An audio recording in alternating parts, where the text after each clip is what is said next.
यात्री संत चैनल पर पुनः एक नए वीडियो में आपका स्वागत है। प्रिय दोस्तों, मित्रों, भक्तों एवं संतों, मैं संत शत्रुघ्न दास अपने यात्री संत चैनल पर पुनः आपके सामने प्रस्तुत हूँ एक नई वीडियो के साथ। और इस समय बंगाल का चुनाव हुआ है, आप लोग जानते ही हैं। तो उसी के संदर्भ में मैंने इससे पहले 2 वीडियो बनाए थे, जो डिस्क्रिप्शन में मैं उसका लिंक दे दूंगा। और पिछले वीडियो में मैंने बोला था कि टीएमसी पार्टी की मान्यता रद्द होनी चाहिए। अब आप इस वीडियो में देखेंगे कि कैसे न्यूज़ चैनल भी और बंगाल की जनता भी टीएमसी पार्टी की मान्यता रद्द करने की बात उठा रही है। वास्तव में वो एक देशद्रोही और गुंडों की पार्टी है। अभी आप देखिए, जैसे ही बीजेपी जीती, तुरंत इस समय मुख्यमंत्री बने, उनके पीए बीजेपी के मुख्यमंत्री बने, उनके पीए की तुरंत हत्या कर दी गई। खैर, उसकी जांच बैठी है और जांच की रिपोर्ट आने पर खुलासा होगा कि कौन जिम्मेदार है। परंतु जिस तरह से प्रचार के दौरान टीएमसी पार्टी के मुख्य नेताओं ने घोषणा किया था कि 4 मई के बाद जब केंद्र के लोग दिल्ली चले जाएंगे तो हम देखेंगे कि तुम्हें कौन बचा सकता है। और ये बात मेरे पिछले वीडियो में आपने देखा, उनका रिकॉर्डिंग। और जो न देखे हों उनके लिए मैं डिस्क्रिप्शन में लिंक दे दूंगा, आप देख लीजिएगा। और अब वही प्रश्न उठ रहा है कि टीएमसी पार्टी की मान्यता रद्द की जानी चाहिए। फिलहाल कानूनी रूप से अभी बीजेपी सरकार ने कोई ऐसा कदम नहीं उठाया है, परंतु न्यूज़ चैनल वाले कैसा थंबनेल लगा रहे हैं ये आप देखिए। वो सीधा रिकॉर्ड कर रहे हैं कि ममता बनर्जी जेल में डाल दी गई, टीएमसी पार्टी की मान्यता रद्द कर दी गई, उनके सांसद विधायक सब रद्द कर दिए गए। देखिए थंबनेल, देखिए, फिर आपसे मिलते हैं। ये देखिए थंबनेल ने ममता के घर को फोर्स ने घेरा, और ये देखिए ममता बनर्जी को जेल, और सीएम बनते ही ममता दीदी गिरफ्तार, उल्टी गिनती शुरू, मान्यता रद्द, सुप्रीम कोर्ट की गिरी गाज। इस तरह से जो है थंबनेल लोग लगा रहे हैं। अभी अभी ममता बनर्जी पर तगड़ा एक्शन, पूरी टीएमसी अंडरग्राउंड, पार्टी की मान्यता रद्द। तो इस तरह के थंबनेल लगा रहे हैं। मैंने आपको पिछले वीडियो में बताया था कि टीएमसी पार्टी पूरा गुंडों की पार्टी। वहाँ के एक विधायक के घर से आप देखिए कितने असलहे प्राप्त हुए, और ये सब वो अरेस्ट भी हुए। तो ये इस तरह से असलहे सभी विधायकों, ये विधायक मुस्लिम विधायक है, तो पूरी टीएमसी पार्टी ही गुंडों की पार्टी है।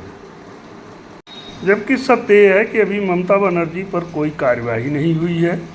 बस इतनी सी बात है कि उन्होंने कहा था कि मैं इस्तीफ़ा नहीं दूंगी, उन्होंने इस्तीफ़ा नहीं दिया, तो राज्यपाल ने उनको सस्पेंड कर दिया, उनके सारे मंत्री सस्पेंड कर दिए और उनकी सरकार को सस्पेंड कर दिया। और दोबारा बीजेपी ने शपथ लिया 9 तारीख को, और अपना मुख्यमंत्री घोषित करके नई सरकार का निर्माण हुआ। अब ये हैं शुभेंदु अधिकारी जी, जो बीजेपी के नए मुख्यमंत्री हैं। वैसे बंगाल में भाजपा के पहले मुख्यमंत्री हैं जिन्होंने तृणमूल कांग्रेस यानी ममता बनर्जी की सरकार को 15 साल बाद उखाड़ फेंका, और बीजेपी के 1947 देश स्वतंत्रता के बाद पहली बार बीजेपी के मुख्यमंत्री बने, और ये पहले मुख्यमंत्री हैं बीजेपी के। और अब आगे आप देखिए कि ममता बनर्जी के विषय में न्यूज चैनल क्या कहे। नमस्कार, राज की बात में आपका स्वागत है। ममता बनर्जी इन दिनों इतने कंफ्यूज हैं कि उन्हें समझ नहीं आ रहा कि खुद के लिए आफत मोड़ ले रही हैं, पूरी पार्टी के लिए ले रही हैं, या फिर अपने 44-45 मंत्रियों के लिए भी वही आफत मोड़ ले रही है कि आगे इनके खिलाफ ऐसा एक्शन हो कि इनके घर, इनके बंगले, इनकी गाड़ियां, सारे प्रोटोकॉल खत्म, सब कुछ छीन लिया जाए, इनका बोरिया बिस्तर बाहर फेंक दिया जाए, इनके घरों पे ताला लगा दिया जाए, बंगलों पे, फिर बाद में अलॉटमेंट हो, ऐसी स्थितियां पैदा करने की कोशिश कर रही है। और पश्चिम बंगाल में मुख्यमंत्री पद की शपथ लेने के बाद मुख्यमंत्री शुभेंदु अधिकारी तुरंत एक्शन मोड में नजर आ रहे हैं। देखिए, शपथ समारोह के बाद मुख्यमंत्री शुभेंदु अधिकारी पीडब्ल्यूडी मैदान टेंट पहुंचे, जहां पर उन्होंने कोलकाता पुलिस और पश्चिम बंगाल पुलिस के आला अधिकारियों के साथ बैठक भी की है। इस दौरान बंगाल में लॉ एंड ऑर्डर को लेकर लगातार टीएमसी पर कई गंभीर आरोप लगते आए हैं और ऐसे में देखिए शुभेंदु अधिकारी एक्शन मोड में नजर आ रहे हैं। पश्चिम बंगाल में मुख्यमंत्री पद की शपथ लेने के बाद सीएम शुभेंदु अधिकारी तुरंत एक्शन मोड में। शपथ समारोह के बाद मुख्यमंत्री शुभेंदु अधिकारी ने पीडब्ल्यूडी मैदान वो टेंट पहुंचे, जहां पर उन्होंने कोलकाता पुलिस और पश्चिम बंगाल पुलिस के आला अधिकारियों के साथ बैठक की। कहां से आया, जो खर्च हुआ कहां गया, Saradha chit fund, school recruitment scam, coal mining scam, इन सब में टीएमसी का पैसा कहीं न कहीं जुड़ा है। अगर समय पर लेखा परीक्षित खाते प्रस्तुत नहीं किए तो मान्यता पर संकट। दूसरा रास्ता, उच्च नेतृत्व की आपराधिक सहभागिता।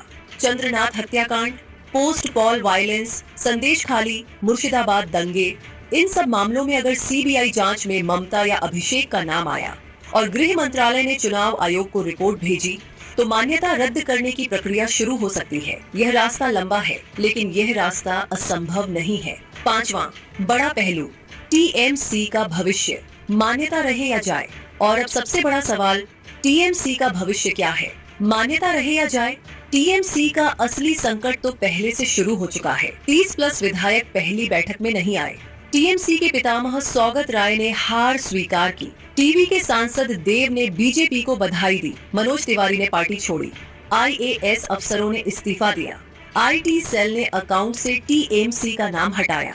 पार्टी टूट रही है, बिखर रही है, और जो अवशेष बच रहे हैं वो मुस्लिम बहुल सीटों तक सिमट रहे हैं।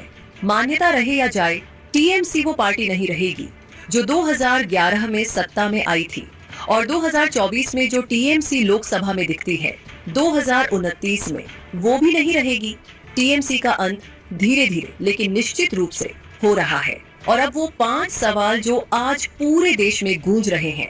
पहला सवाल, चंद्रनाथ रथ हत्याकांड में सीबीआई और सीआईडी जांच शुरू हो गई है। अगर इस जांच में टीएमसी के उच्च नेतृत्व, ममता या अभिषेक की सहभागिता साबित हुई तो क्या गृह मंत्रालय टीएमसी की मान्यता रद्द करने की सिफारिश करेगा? दूसरा सवाल, टीएमसी जो पहले सीबीआई जांच से डरती थी, आज खुद सीबीआई जांच मांग रही है। क्या यह उस पार्टी की बेबसी है?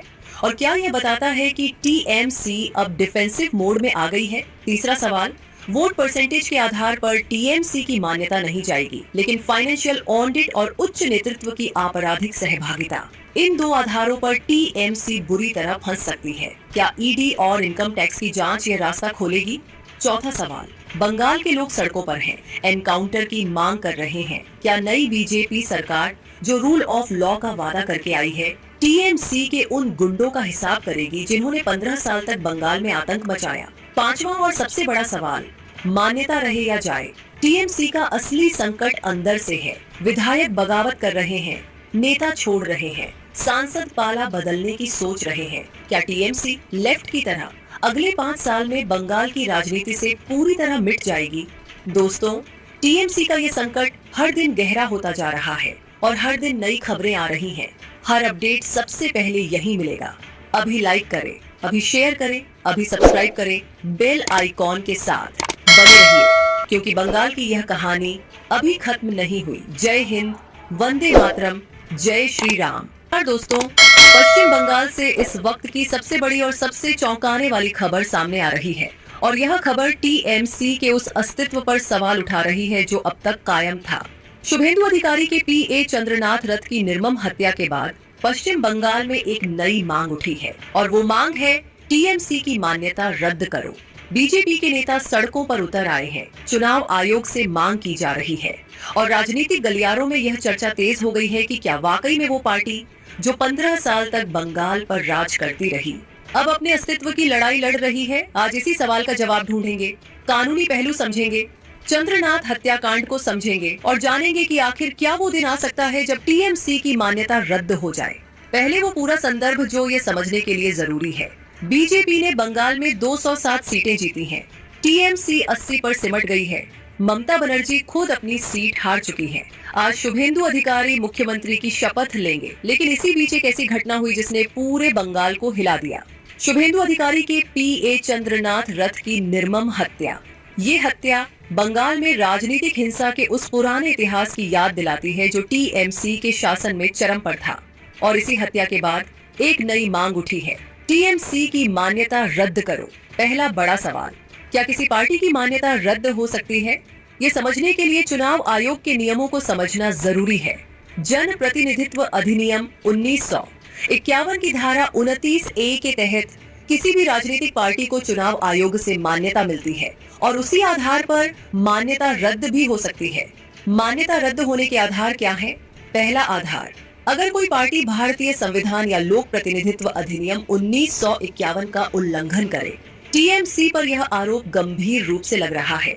ममता बनर्जी ने चुनाव हारने के बाद इस्तीफा देने से मना करके संवैधानिक परंपरा तोड़ी। उनकी पार्टी के कार्यकर्ताओं ने हिंसा की, शांति भंग करने की कोशिश की। दूसरा आधार, लोकसभा या विधानसभा चुनाव में कुल वोटों का 6% न पाना। यहाँ टीएमसी अभी सेफ जोन में है क्योंकि 80 सीटें जीत कर आई है। तीसरा आधार, पिछले लोकसभा चुनाव में कम से कम 4 सांसद न जीत पाना। टीएमसी के 28 लोकसभा सांसद हैं।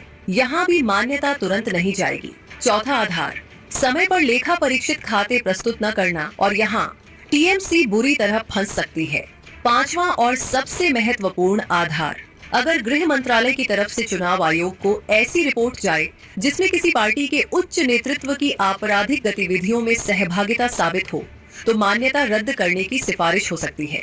दूसरा बड़ा मुद्दा, चंद्रनाथ रथ हत्याकांड और टीएमसी पर गाज। शुभेंदु अधिकारी के पीए चंद्रनाथ रथ की हत्या ये कोई सामान्य अपराध नहीं है। ये हत्या बंगाल में सत्ता परिवर्तन के तुरंत बाद हुई। नई सरकार के सीएम के निजी सहयोगी को निशाना बनाया गया। यह एक राजनीतिक संदेश था और यह संदेश था, हम अभी भी डराने में सक्षम हैं, लेकिन इस बार खेल उल्टा पड़ गया। सीबीआई और सीआईडी दोनों की जांच को मंजूरी दे दी गई है। जांच शुरू हो गई है। अगर जांच में यह साबित हुआ कि इस हत्या में टीएमसी के उच्च नेतृत्व ममता बनर्जी या अभिषेक बनर्जी की सहभागिता थी तो यह मामला बेहद गंभीर हो जाएगा और गृह मंत्रालय अगर वो रिपोर्ट चुनाव आयोग को भेजे तो टीएमसी की मान्यता रद्द करने की प्रक्रिया शुरू हो सकती है। बंगाल के लोग अब सड़कों पर हैं, मांग कर रहे हैं। 9 मई को सुबह शपथ, शाम को दिलचस्प पहलू है, टीएमसी जो पहले सीबीआई जांच से डरती थी, जो जांच एजेंसियों को रोकती थी, आज खुद सीबीआई जांच की मांग कर रही है। क्यों? क्योंकि टीएमसी जानती है अगर जांच न हो और उनके लोग पकड़े जाएं, तो बिना जांच के एनकाउंटर का डर है। इसलिए वो चाहती है कि जांच हो ताकि उनके लोगों को कानूनी सुरक्षा मिले। ये टीएमसी की बेबसी है। ये उस पार्टी की लाचारी है जो कभी खुद जांच एजेंसियों को चुनौती देती थी। जो पार्टी कभी सीबीआई को चुनौती देती थी, आज सीबीआई जांच मांग रही है। ये बंगाल के बदलाव का सबसे बड़ा सबूत है। चौथा बड़ा पहलू, टीएमसी की मान्यता पर असली खतरा कहां से है? अब वो सबसे महत्वपूर्ण विश्लेषण, वोट परसेंटेज के आधार पर टीएमसी की मान्यता अभी नहीं जाएगी क्योंकि 80 सीटें जीत कर आई हैं। लेकिन 2 रास्ते हैं जहां से टीएमसी बुरी तरह फंस सकती है। पहला रास्ता, फाइनेंशियल ऑडिट, टीएमसी के खातों की जांच। जो पैसा आया कहां से आया, जो खर्च हुआ कहां गया, Saradha chit fund, school recruitment scam, coal mining scam, इन सब में टीएमसी का पैसा कहीं न कहीं जुड़ा है। अगर समय पर लेखा परीक्षित खाते प्रस्तुत नहीं किए तो मान्यता पर संकट। दूसरा रास्ता, उच्च नेतृत्व की आपराधिक सहभागिता, चंद्रनाथ हत्याकांड, पोस्ट पॉल वायलेंस, संदेश खाली, मुर्शिदाबाद दंगे, इन सब मामलों में अगर सीबीआई जांच में ममता या अभिषेक का नाम आया और गृह मंत्रालय ने चुनाव आयोग को रिपोर्ट भेजी तो मान्यता रद्द करने की प्रक्रिया शुरू हो सकती है। यह रास्ता लंबा है लेकिन यह रास्ता असंभव नहीं है। 5वां बड़ा पहलू, टीएमसी का भविष्य मान्यता रहे या जाए। और अब सबसे बड़ा सवाल, टीएमसी का भविष्य क्या है? मान्यता रहे या जाए, टीएमसी का असली संकट तो पहले से शुरू हो चुका है। 30+ विधायक पहली बैठक में नहीं आए। टीएमसी के पितामह सौगत राय ने हार स्वीकार की। टीवी के सांसद देव ने बीजेपी को बधाई दी। मनोज तिवारी ने पार्टी छोड़ी। आईएएस अफसरों ने इस्तीफा दिया।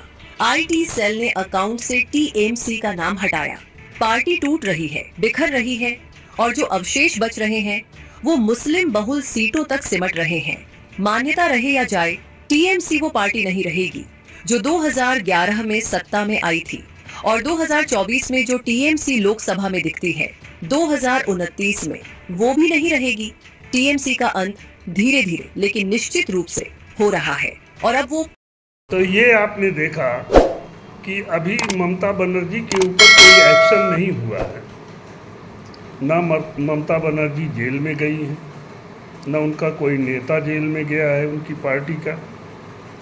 फिर भी न्यूज़ चैनल थंबनेल में ऐसा लगा रहे हैं कि जैसे ममता बनर्जी को सजा हो गई।